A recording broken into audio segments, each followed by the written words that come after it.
जय हिंद साथियों, मैं आदेश आपका राही आदि क्लासेस में स्वागत करता हूं।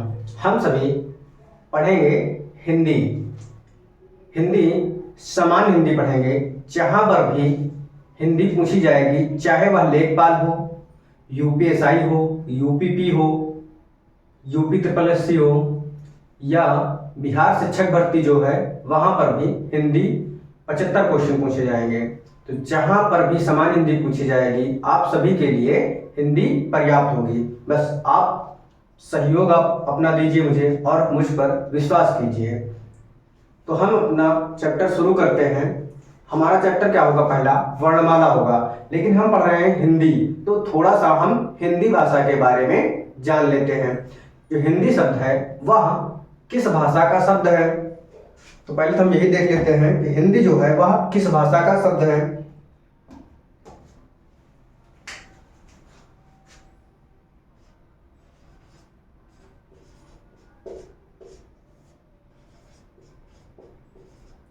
हिंदी शब्द जो है वह फारसी भाषा का शब्द है। किसका? फारसी भाषा का शब्द है।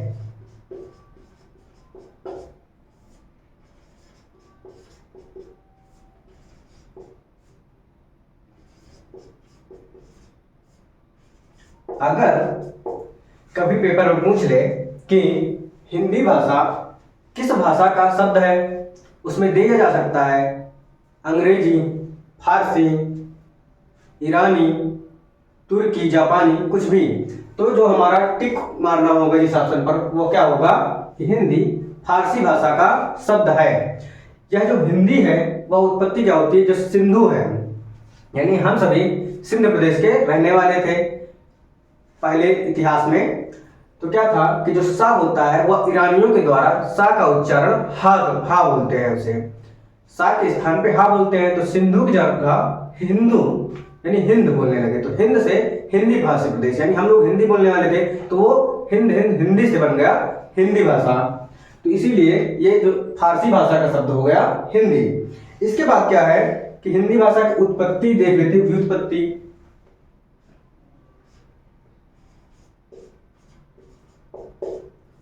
हिंदी भाषा का या हिंदी भाषा की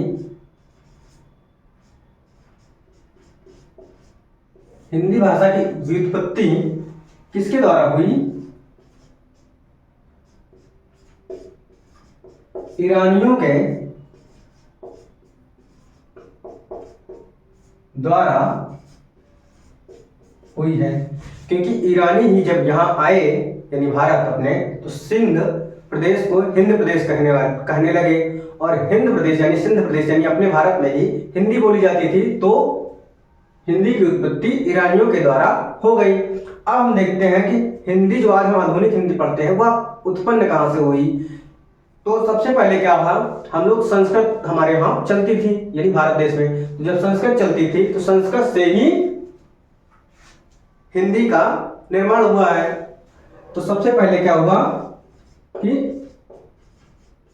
संस्कृत भाषा थी, फिर संस्कृत से टूट कर क्या हुई, संस्कृत के बाद पाली भाषा का निर्माण हुआ, यानी संस्कृत के बाद पाली आया। पाली के बाद क्या हुआ कि प्राकृत भाषा आ गई। कौन सी? प्राकृत भाषा आ गई। प्राकृत के बाद क्या हुआ कि अपभ्रंश हुआ।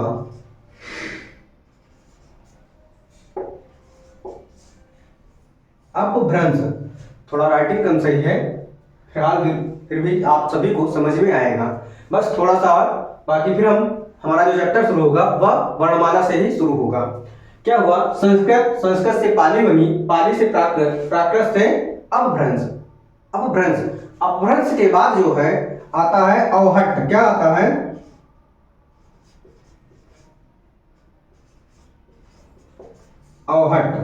अवहट्ट के बाद आज जो हम पढ़ रहे हैं वह है आधुनिक भाषा, यानी आधुनिक भाषा की हिंदी। तो क्या हुआ कि आधुनिक हिंदी, इस क्रम से हमारा आधुनिक हिंदी का निर्माण हुआ।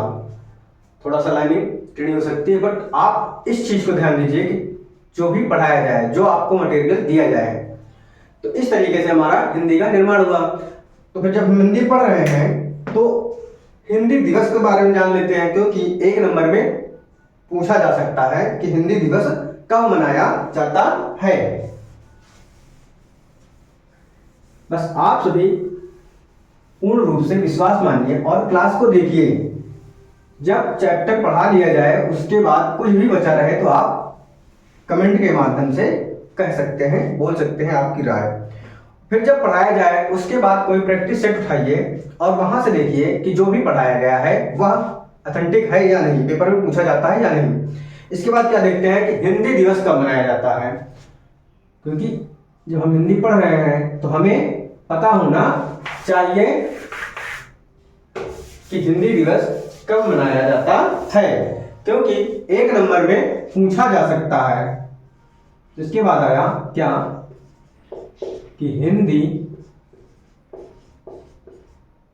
दिवस, हिंदी दिवस कब मनाया जाता है। आप सभी को पता है कि 14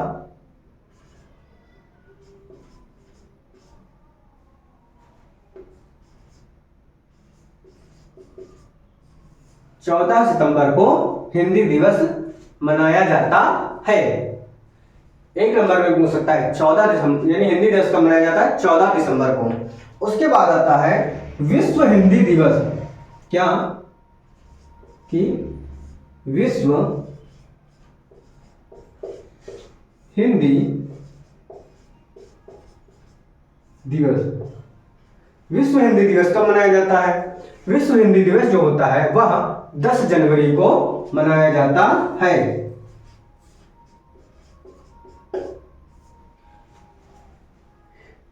हिंदी यानी विश्व दिवस जो है हिंदी का वह 10 जनवरी को मनाया जाता है। इसके बाद हिंदी जो है मातृभाषा है तो अंतरराष्ट्रीय मातृभाषा दिवस, यानी अंतरराष्ट्रीय मातृभाषा दिवस देखते हैं। तो अंतरराष्ट्रीय मातृभाषा दिवस कब मनाया जाता है देखना है।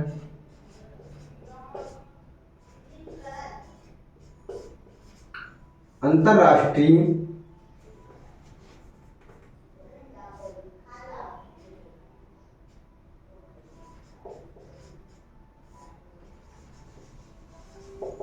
मातृभाषा दिवस, अंतरराष्ट्रीय मातृभाषा दिवस कब मनाया जाता है 21 फरवरी को मनाया जाता है। कब 21 फरवरी को मनाया जाता है। हो सकता है आपको यहां पर ना समझ में आ रहा हो। अंतरराष्ट्रीय मातृभाषा 21 फरवरी को मनाया जाता है। अब हम चलते हैं अपने चैप्टर की तरफ। बस आप सभी से रिक्वेस्ट है कि आप सभी क्लास को पूरी देखना।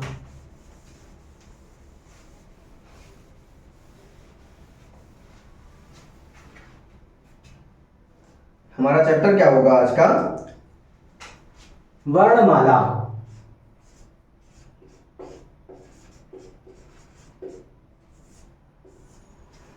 वर्णमाला, वर्णमाला शब्द जो है वह 2 शब्दों से मिलकर बना है। कौन कौन सा, वर्णधन माला, क्या वर्ण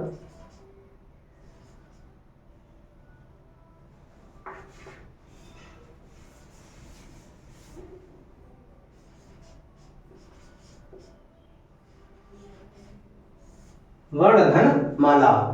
वर्ण का जो अर्थ होगा वह क्या होता है, अक्षर होता है। क्या अक्षर होता है।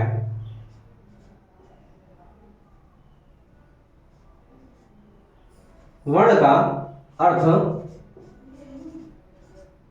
अक्षर होता है और जो माला का अर्थ होगा वह होता है समुदाय। क्या होता है, माला का अर्थ समुदाय होता है। तो वर्ण का अक्षर और माला का समुदाय। जब हम वर्णमाला की परिभाषा लिखेंगे, क्या लिखेंगे, वर्णमाला की परिभाषा।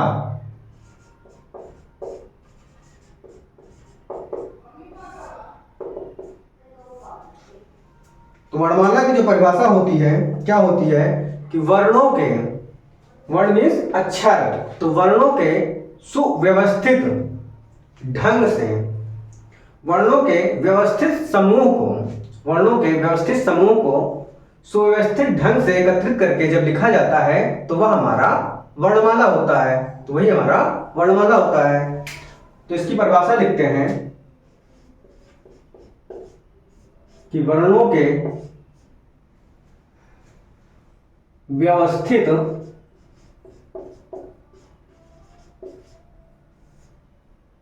समूह, वर्णों के व्यवस्थित समूह को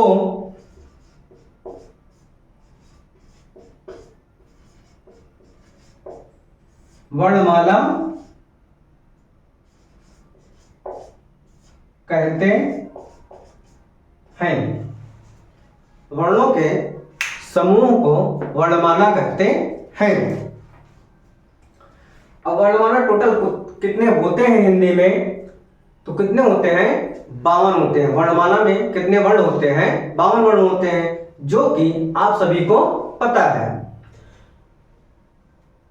तो वर्णों के जो लिखित रूप होता है उसे देखते हैं क्या, कि वर्णों के लिखित रूप को क्या बोलते हैं, लिपि कहते हैं। वर्णों के लिखित रूप को वर्ण कहते हैं। लाइनिंग थोड़ी टेढ़ी हो रही, इस पर आप ध्यान न दीजिए। जो भी पढ़ाया जाए वो आपको ऑथेंटिक पढ़ाया जाए, ये सही है, ताकि हमें पेपर में सही करके आना है। तो जो हिंदी वर्णमाला है, इसके बाद हम देखेंगे हिंदी वर्णमाला के भेद। क्या देखेंगे,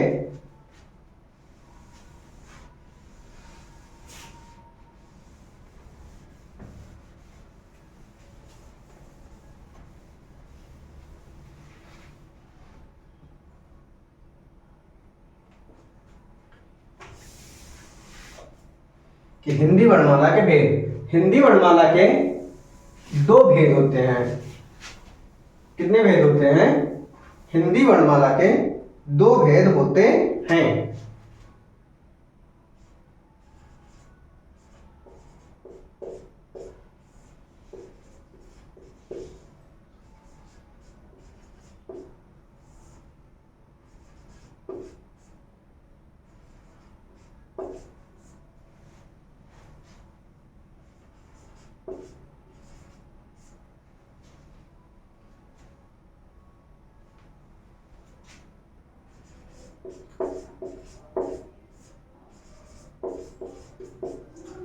हिंदी वर्णमाला के 2 भेद होते हैं। कौन कौन से, पहला होता है स्वर और दूसरा होता है व्यंजन। पहला होता है स्वर और दूसरा होता है व्यंजन। स्वर कितने होते हैं, हिंदी में 10 होते हैं। जो लिखे होते हैं स्वर वो होते हैं 13, लेकिन अंग और आहा जो होता है वह अयोगवाह होता है। क्या होता है, अयोगवाह होता है। हम देखते हैं, इसके बाद हम पढ़ेंगे स्वर और व्यंजन है हिंदी वर्णमाला के 2 भेद। तो हम सबसे पहले पढ़ेंगे स्वर। जब हम स्वर को समाप्त कर लेंगे तभी उसके बाद हम पढ़ेंगे व्यंजन को।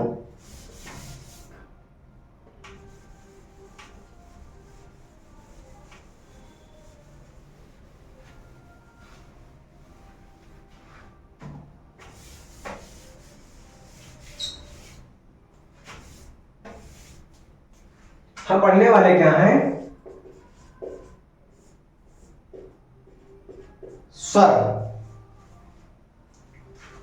जिन वर्णों का स्वर की परिभाषा होगी कि जिन वर्णों का उच्चारण करते समय हमारे मुख से, यानी हमारे मुख से या हमारे फेफड़े के द्वारा वायु जो है निर्विघ्न होकर निकले, क्या निर्विघ्न होकर यानी स्वतंत्र होकर निकले, तो वो हमारा स्वर होता है।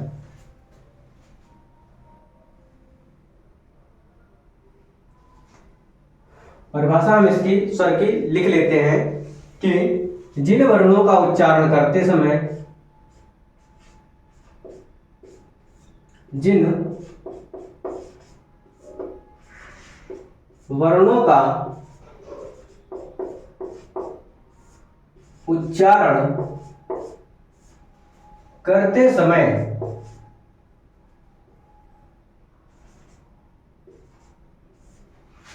समय प्राणवायु या वायु लिख लेते हैं वो,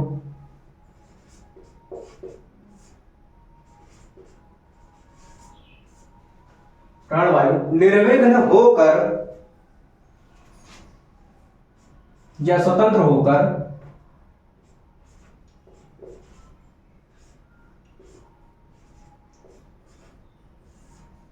निर्विघ्न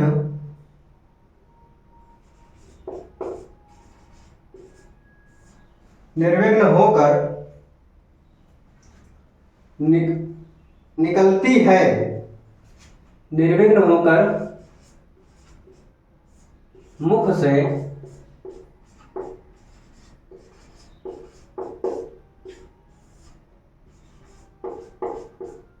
निकलती है, उसे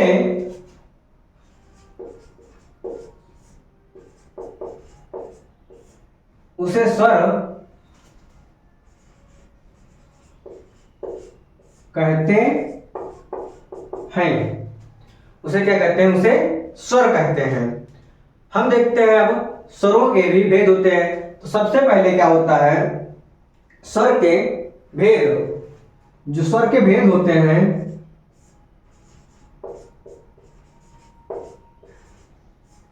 कितने होते हैं? स्वर के जो भेद होते हैं वह 3 प्रकार के होते हैं। कितने? स्वर के 3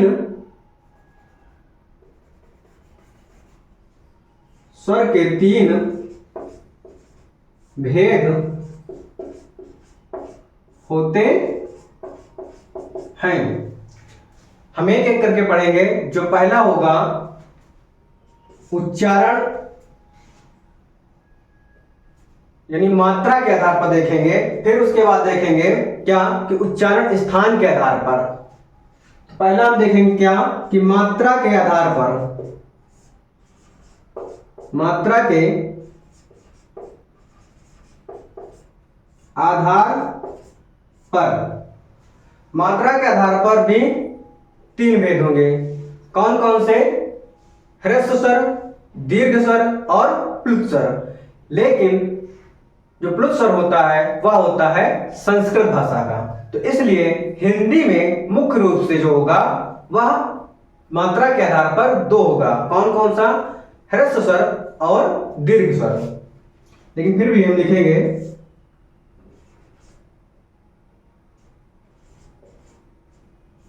ह्रस्व स्वर,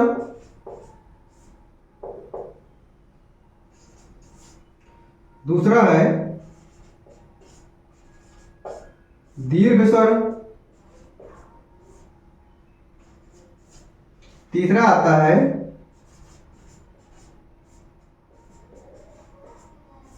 प्लुत स्वर। कौन कौन से? ह्रस्व स्वर, दीर्घ स्वर और प्लुत स्वर। जो ह्रस्व स्वर के अंतर्गत क्या क्या आता है हम देख लेते हैं।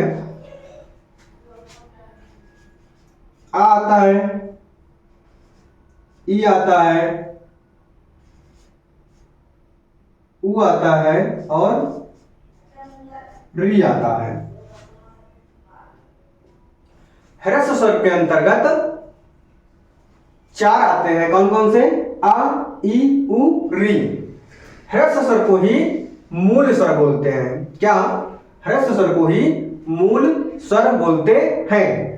ह्रस्व स्वर पूछे या मूल स्वर पूछे कि मूल स्वरों की या ह्रस्व स्वरों की संख्या कितनी होती है, तो कितनी होती है, 4 होती है। और ह्रस्व स्वर को ही एक मात्रिक स्वर बोला जाता है। आगे हम लिख लेते हैं ब्रैकेट में कि एक मात्रिक स्वर, एक मात्रिक स्वर किसको, ह्रस्व स्वर को। इसके बाद है दीर्घ स्वर। हम सभी अब देखेंगे दीर्घ स्वर के अंतर्गत क्या क्या आता है। दीर्घ स्वर में आ जाएगा, ई आ जाएगा, ऊ आएगा, ए आएगा, ऐ आएगा, ओ आएगा और औ आएगा। तो दीर्घ स्वरों की संख्या जो होगी वह होगी कितनी, 7 हो जाएगी। किसमें, दीर्घ स्वर के अंतर्गत दीर्घ स्वरों की संख्या 7 होगी। और दीर्घ स्वर को ही क्या बोलेंगे,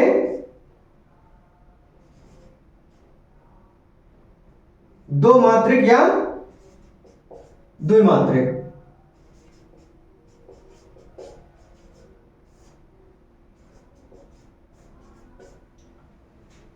दीर्घ स्वर को ही बोलेंगे क्या, दो मात्रिक स्वर या द्विमात्रिक स्वर। इसके बाद है प्लुत स्वर। प्लुत स्वर का प्रयोग कहां पर होता है, जब आप देखते हैं जब संगीत को यानी गीत को गाना होता है तो संगीत को अलापते हैं।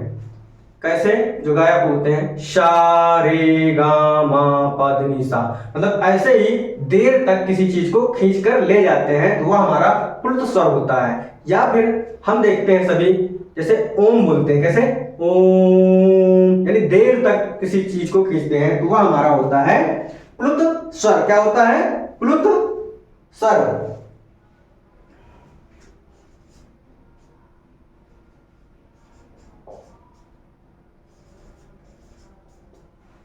प्लुत स्वर होता है।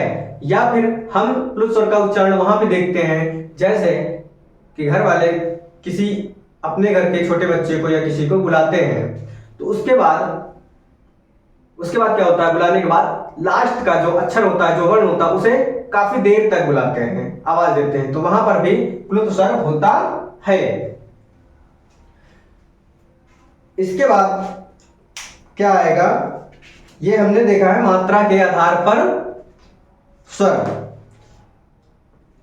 इसके आगे हम देखेंगे उच्चारण स्थान के आधार पर स्वर। उच्चारण स्थान के आधार पर स्वर।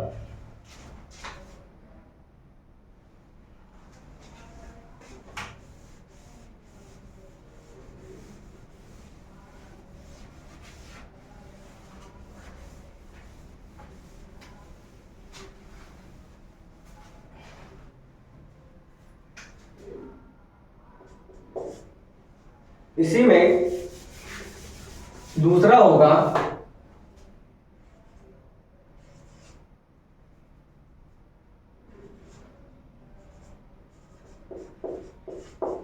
उच्चारण स्थान के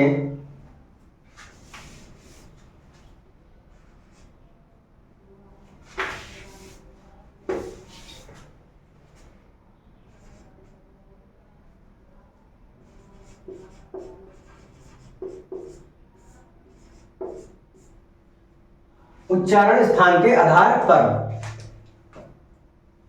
क्लास को ज्यादा लंबी ना करते हुए अब क्लास को यहीं पे समाप्त करते हैं। और वर्णमाला का जो टॉपिक है अभी समाप्त नहीं हुआ है, अभी तो वर्णमाला स्वर ही पूरा कंप्लीट नहीं हुआ। इसके बाद हम पढ़ेंगे व्यंजन। तो आज की क्लास को हम यहीं तक रखते हैं। उच्चारण के स्थान पर यानी उच्चारण आधार के स्थान पर क्या क्या होता है, जैसे हम अभी बोल देते हैं, बाकी कल इसके आगे पढ़ाएंगे। जैसे कंठ हो गया, फिर उसके बाद तालव्य हो गया, मूर्धा हो गया। कंठ के अंतर्गत का वर्ग का मतलब सॉरी अभी हम स्वर पढ़ रहे हैं तो कंठ के अंतर्गत जो होगा आ जाएगा। उसके बाद तालव्य आएगा, तालव्य वर्ण, तालव्य के अंतर्गत क्या आएगा, ई आएगा।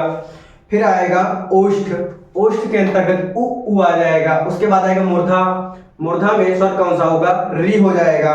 उसके बाद होगा कंठ और तालव्य, यानी कंठ के द्वारा और तालव्य यानी तालु के स्थान पर कौन कौन से होते हैं। कंठ का जो होता है वह होता है, कंठ और तालु में आ जाएगा नहीं सॉरी ए और ए आ जाएगा।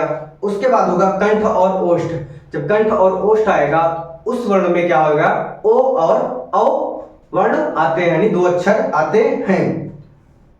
तो आज की क्लास को हम यही समाप्त करते हैं। उच्चारण स्थान के आधार पर ही जो क्लास होगी वह कल होगी। आप सभी से बस एक ही रिक्वेस्ट है कि जब तक क्लास समाप्त ना हो जाए, यानी चैप्टर समाप्त ना हो जाए, तब तक आप पूरा देखिए। आप कहीं से भी पढ़ते हैं अच्छी बात है, बट एक बार पूरी क्लास को अवश्य देखिएगा और अधिक से अधिक लोगों तक शेयर कीजिएगा। आप विश्वास बना के चलो, 100% मैं अपनी तरफ से पूरी कोशिश करूंगा कि पेपर में कहीं से बच के ना जाए। जितना पढ़ाया जाएगा सारा कुछ लगभग यहीं से पूछा जाएगा। 99% जो भी होगा लगभग सब कुछ ग्रामर पोर्शन का सब यहीं से फंसेगा, यानी पेपर में। बस आज की क्लास को यहीं पे समाप्त करते हैं। धन्यवाद।